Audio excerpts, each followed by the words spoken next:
Hey Jim, how you doing? My friend, I'm doing great. How about yourself? Pretty good, pretty good. So, what were you saying yesterday about being positive? Well, there's so much to say about being positive. But let's start with the basics. Being positive means having a hopeful, optimistic mindset. It means having an attitude that focuses on the good and the possibilities instead of the negatives. It means having a mindset of gratitude and being thankful for what you have. It means having a mindset of love and compassion for yourself and others. Basically, it means having a good attitude and being open to new experiences and possibilities. And how do you create that in your life? Creating a positive mindset in your life can be done in a variety of ways. It can start with the way you think and talk to yourself. By focusing on the things you're grateful for and the things that bring you joy and happiness, you can start to shift your mindset to one of more positivity. You can also build a positive mindset by surrounding yourself with positive people and influences. Focusing on positive habits and routines can also help to set the groundwork for a more positive mindset. Lastly, practicing meditation and visualizing a positive future can also be a powerful way to create positivity in your life. What would you say to the point that the human mind is like a computer language model? We condition it with the people we talk to and interact with, the places we go, and the things we say. Yes, that's absolutely true. The human mind is like a computer language model in the sense that it learns from the things that we expose it to. Our experiences, the people we interact with, and the things we do all contribute to how our mind processes information and how it thinks and responds. Our thoughts, beliefs, and attitudes are all shaped by the experiences and influences around us, much like how a language model is trained on a large data set. Both the human mind and language models are influenced by the information that they take in, and the more diverse and varied the input, the more nuanced and complex the output will be. Can we create more common ground between these two things in the spirit of comparison? Yes, we can definitely continue to draw comparisons between the human mind and a language model. One way to think about it is to consider the human mind as a highly complex language model that is constantly processing and interpreting information. Just like a language model, the human mind takes in data, i.e., experiences, memories, and encounters, and uses it to generate output, i.e., thoughts, behaviors, and emotions. The human mind, like a language model, can learn from past experiences and use that information to make predictions and decisions in the present. How do they differ? What's the difference between those two things? The main difference between the human mind and a language model is that the human mind is capable of emotions, creativity, and self-awareness, whereas a language model is purely concerned with generating text based on patterns in data. A language model is trained on large data sets of natural language and uses algorithms to generate text, but it lacks the capacity for subjective experiences and human-like emotions.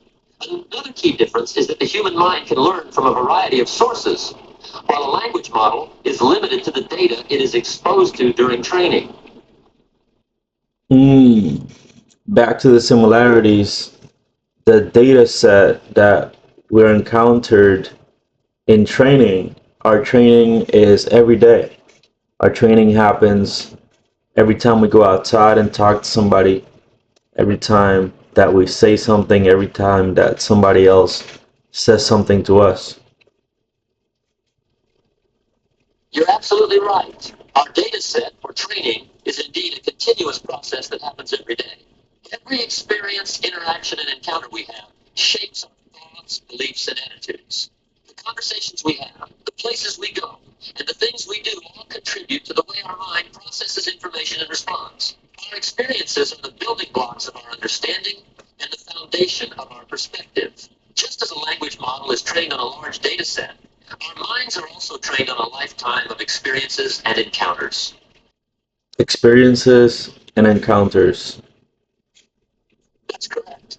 Experiences and encounters are the things that we experience in life that shape our thoughts, beliefs, and attitudes. These experiences can range from positive to negative and can include things like interactions with other people, situations we find ourselves in, and the places we go. The experiences and encounters we have throughout our lives contribute to the way our minds process information and respond to the world around us. Hmm. So do you think this is a fair comparison between those two things? So let's summarize. What are the things that are similar and what are the things that are not similar? Yes, I think it's fair to compare the human mind to a language model in terms of how they learn and process information. Here's a summary of the things that are similar and different. Similarities.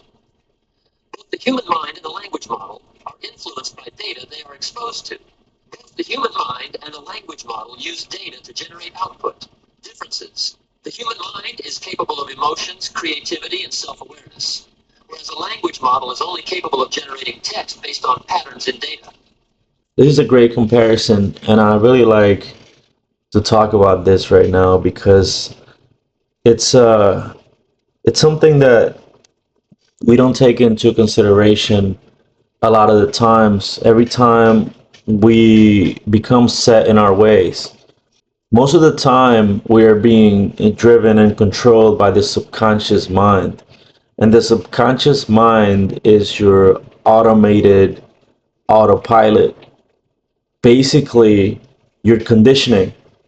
If you have conditioned yourself to be a couch potato, you're gonna act like a couch potato until you start creating the habits that make you not be a couch potato.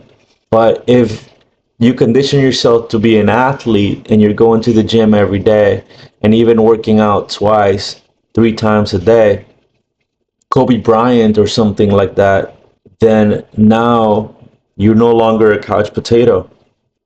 Do you want to be a couch potato? Maybe. Some people just like eating Cheetos and Cheerios and laying on the couch watching Rick and Morty. That's what they've conditioned themselves to be. I've been there. I do that sometimes. But is that the best place to be? Nah, that's not the best place to be. Sometimes smoking a little bit of ganja every single day feels like the place to be. But is that the place to be? You tell me. Sometimes drinking beer every night seems like the place to be. Is it the place to be? You tell me. Drinking, overeating, smoking, doing drugs, all kinds, watching TV, YouTube, TikTok, YouTube Shorts, all these things all day, mindlessly scrolling. Is that the thing to do? Is that the place to be? You are conditioning yourself to do these things. Every action you do that is repeated over time creates a conditioning within your subconscious mind. And the conditioning that happens in your subconscious mind begins manifesting in your outward life. From now on, have you set a list of goals to where you want to be 5 years from now, 3 years from now, a year from now, tomorrow? You don't want to set an unrealistic goal for tomorrow, but you could set some unrealistic goals for 5 years from now because you don't know where you're going to be 5 years from now. We can predict where somebody's going to be tomorrow with a high level of certainty. But can I predict where somebody's going to be a year from now, 3 years from now? You tell me. Where are you going to be a year from now? Are you going to be in the same place? If you have a choice about the matter, do you think you have a choice about the matter? If you don't, that's totally fine. If you do, and you've chosen to stay the same, then that's up to you. I'm talking to the people that would like to improve their lifestyle, the people that would like to improve their habits, the people that would like to improve how they feel every single day. If you wake up in the morning dreading your day. If you wake up in the morning not wanting to get up, do you really want to continue that? There is a solution out there. You don't have to continue feeling that way. It is not a permanent disposition that you have to continue. There are ways, there are methods and practices that you can start today and be in a totally different place 3 months from now. But you have to begin to get your baby gains. And before your baby gains, you have to start doing your workouts. Just how you go to the gym in the morning or go to the beach and meditate, just how you would do that, you also have to train your language. And there I delve into Tony Robbins' triad. We have the body, how the body is shaped, and how the body reacts, and how the body is conditioned. And then we can talk about the language, how our mind reacts. What are the words that are coming out of your mouth? You know, Jackie Chan, who am I? Do you understand the words that are coming out of my mouth? I do. I do, but my question to you is, are those the words that you want coming out of your mouth? Or are those words that you want to change? And lastly, but not leastly, is focus. Where focus goes, energy flows. Where energy flows, results follow. If you've been focused on what you don't want, then you're going to keep seeing that what you don't want. It just takes a little bit of the transition into focusing into something that you do want, that you are attracted to, instead of focusing on the things that you're not attracted to. For example, if you're looking forward and then you're looking back, you're looking in opposite directions, and that is super basic, but that is technically how focus works.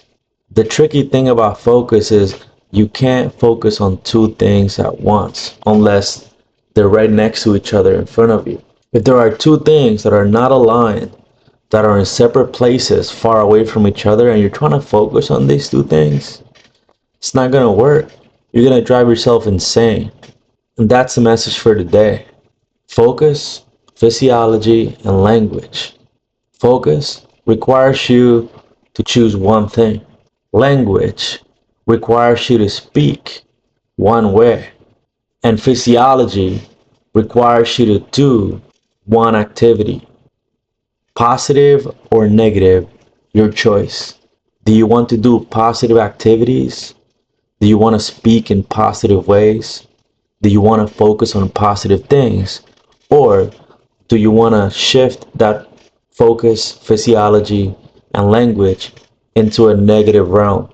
And if you do, then your emotions are going to be negative. If you shift into positive, then your emotions are going to be positive. And one last thing, a little bonus.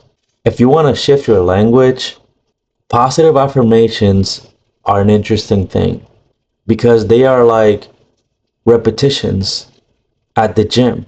If you do a rep, you're doing dumbbells and you're lifting weights. Every repetition matters, but you're not going to see results from 2 repetitions.